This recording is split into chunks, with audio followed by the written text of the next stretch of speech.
Bom, vamos dar sequência aqui. Deixa eu ver se era aqui que a gente tinha parado, né? Então, tá um pouquinho lento.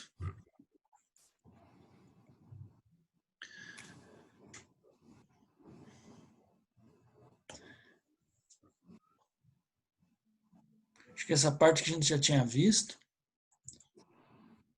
Tá. Então, noções de metalurgia de panela. Seria um pouco naquele item que ficou aberto ali na parte 11.1, né? Que seria metalurgia do combate aos defeitos, né?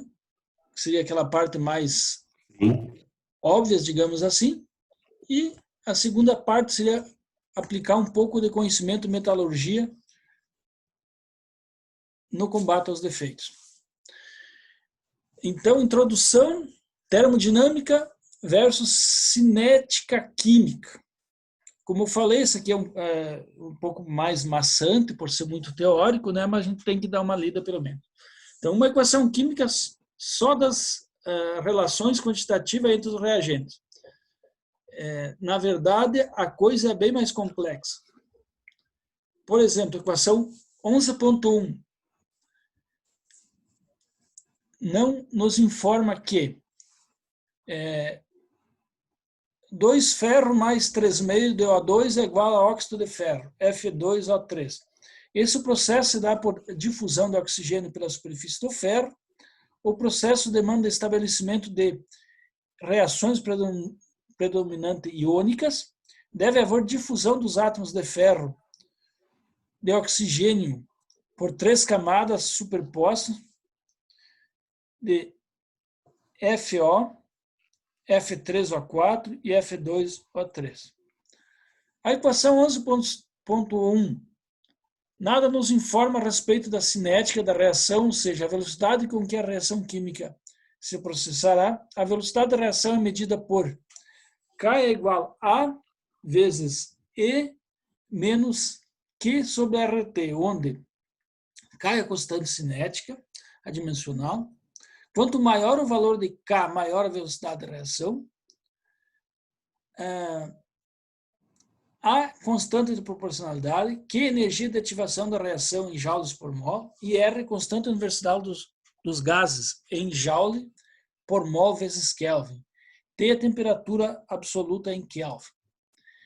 Reação... Caiu de novo. Pessoal, não caiu, não sei o que caiu, mas... não caiu. Alguma coisa aconteceu. Pessoal? Sim. Oi?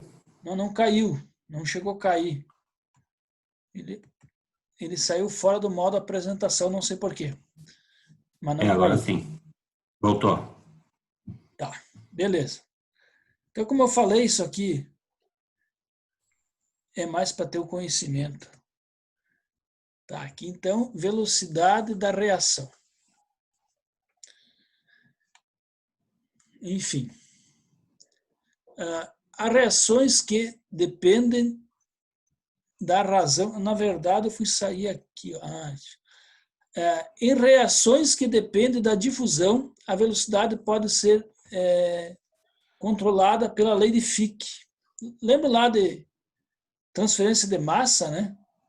Tinha essa tal de lei de Fick aí. Velocidade de difusão, constante proporcionalidade, energia de ativação da reação e temperatura em Kelvin. Então, a velocidade de difusão, né, seria a questão de transferência de massa.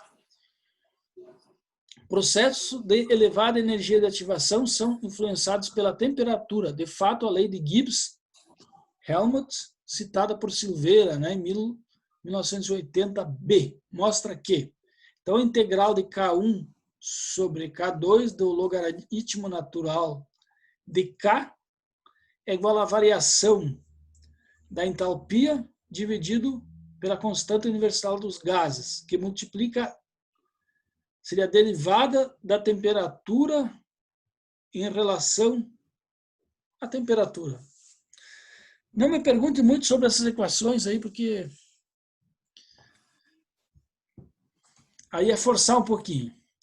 Dissolução. Quando fala de entalpia ali, tá louco, né? Que nem tinha um professor que dizia, o que é essa tal de entalpia? É uma maneira Termodinâmica afrescalhada de se dizer calor.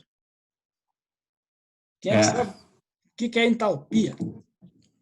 em termo ali me sofri um pouco. Aí nós tivemos uma matéria que é princípio de físico-química, né? E daí tem a entalpia, tem a entropia, energia livre de Helmholtz, energia livre de Gibbs, que falou ali, né? Um monte de coisa. Bom, assim que terminar essa, a gente vai para a última live, tá? Já deu o aviso de 10 minutos. Dissolução gasosa em metais. Aqui eu acho que começa a ficar um pouquinho mais, vamos dizer assim, palpável, né? Então, a quantidade de gases dissolvidos nos metais sólidos ou líquidos é função do quê? Da solubilidade nos metais sólidos, da difusão desses metais durante solidificação, dos processos de eliminação conhecido como degaseificação, ou no caso específico do oxigênio, desoxidação. Uma pergunta muito importante é, como os gases entram no banho líquido? Em temperaturas normais, os gases aderem à superfície do sólido por adsorção. A adsorção é a função das forças de Van der Waals. A adsorção é um tipo de transferência de massa. Tem adsorção, enfim. Os gases com maior força de Van der Waals são os de molécula grande e baixo ponto de ebulição. A quantidade de gás absorvida diminui com a temperatura, mas aumenta com a pressão. Daí a grande importância do estufamento na pressão atmosférica para a manutenção de baixa contaminação gasosa. O que é o estufamento? Significa colocar, por exemplo, o macho na estufa, para aquecer ele antes, né? Certo? Isso que é estufamento. Carepa. Antigamente chamada de camada absorvida ativa, as carepas nada mais são do que uma capa de gás absorvido que forma um composto químico na superfície do metal. Porém, acima de 400 graus, ocorre a absorção de gases por difusão. Mas diminui a absorção. Os gases só se difundem em átomos. Se a absorção é controlada pela difusão, sua equação cinética passa a ser o fluxo, né? Fluxo de difusão em uma unidade de massa por tempo por área. Área da superfície sobre a qual haverá a difusão, velocidade de difusão, variação da concentração ao longo da distância da superfície absorvida até o centro. Seria dC sobre dx.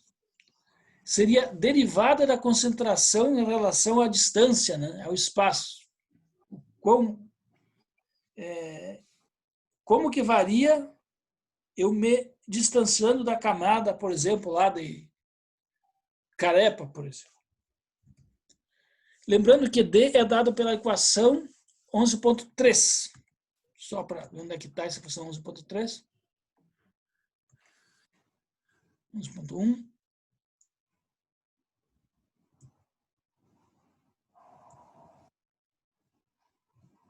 Mas, enfim, deixa para lá. A difusão varia com a natureza do átomo, o tipo de estrutura do átomo, do solvente, a temperatura.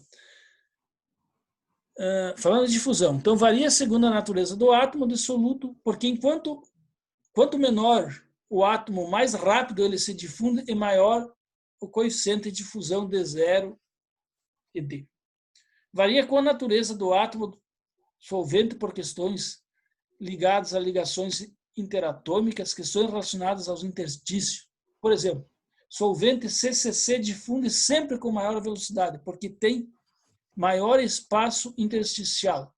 Pela mesma razão, desarranjo atômico ajuda na difusão. Por isso, a difusão é sempre maior na região dos contornos de grão.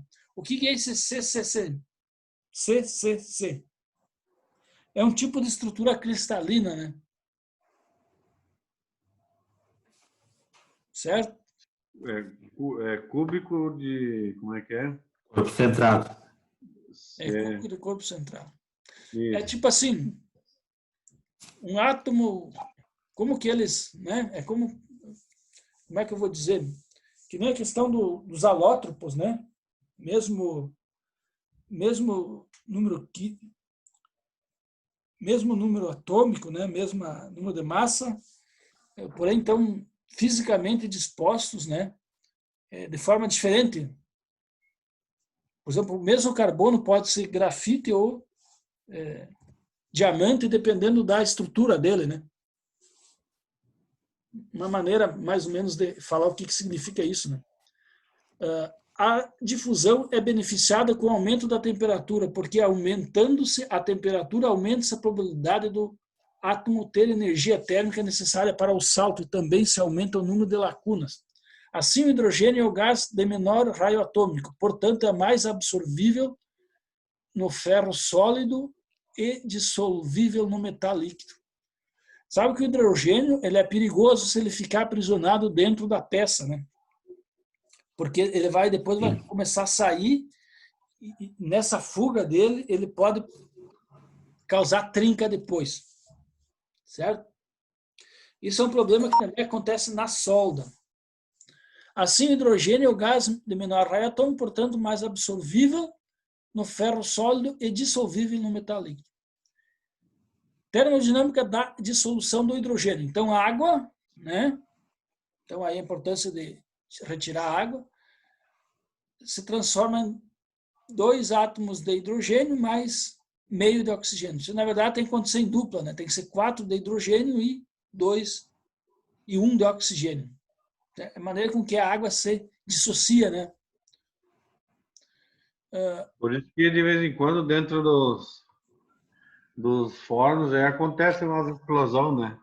Isso. Já, até uma vez nós estava lá na fundição e deu um estouro que saltou aquele líquido para cima, né? Daí eu me apavorei, disse, mas que diabo é isso aí? Daí o cara disse, no mínimo os caras botaram alguma sucata que tinha um pouco de água dentro. É isso aí. E aí eles vão botando sucata e aí tem tipo um lugar que tem um pouquinho que seja de água, né? Quando ela entra em contato, ela vira imagina, hidrogênio, né? Sim. E ela dá uma explosãozinha mesmo.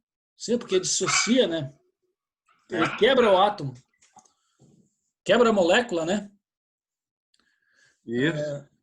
Então, isso aí que você falou acontece, por exemplo, na sucata tem lá uma curva, tem uma cantoneira, um negócio, dependendo da sucata, escondido lá, tem água, né? Ou também acontece dia de chuva quando estão carregando o ferro gusa, ele está molhado. Também acontece isso. Aí ele tipo, sai ele dá uma explosãozinha assim, né? Sai, tu olha de longe, parece faísca, né? Aí quando ele solidifica é Isso. como bolitas de metal, né? Depois que ele esfria, né? Então, o que o pessoal faz quando está perto do forno? Vamos dizer assim, a pessoa assim, meio que se encolhe, levanta os ombros para cima, né? Contra o pescoço, que daí não entra nada pela roupa.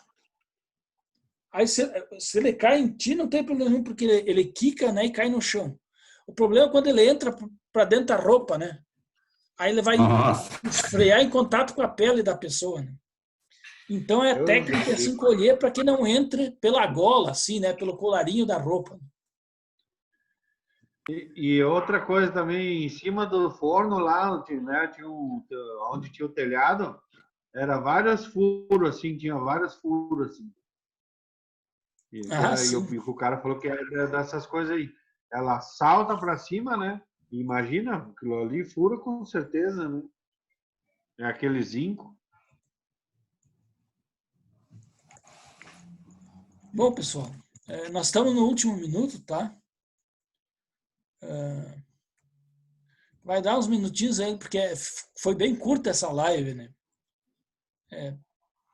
Porque ficou um tempão eu fora, né? Até que eu voltasse, ela comeu bastante o tempo. Mas daí, terminando essa, a gente já entra na 3, tá? Daí a gente mata esse assunto aí. Eu sei que Certo? é meio pesado, mas Eu vou ver se já não dá para vir direto aqui. Vou ver se tem alguma coisa que vale a pena do ponto de vista prático de ver aquelas fórmulas todas. Tá bom, pessoal? Beleza. Nos vemos na terceira live, então. Certo. Até mais. Até.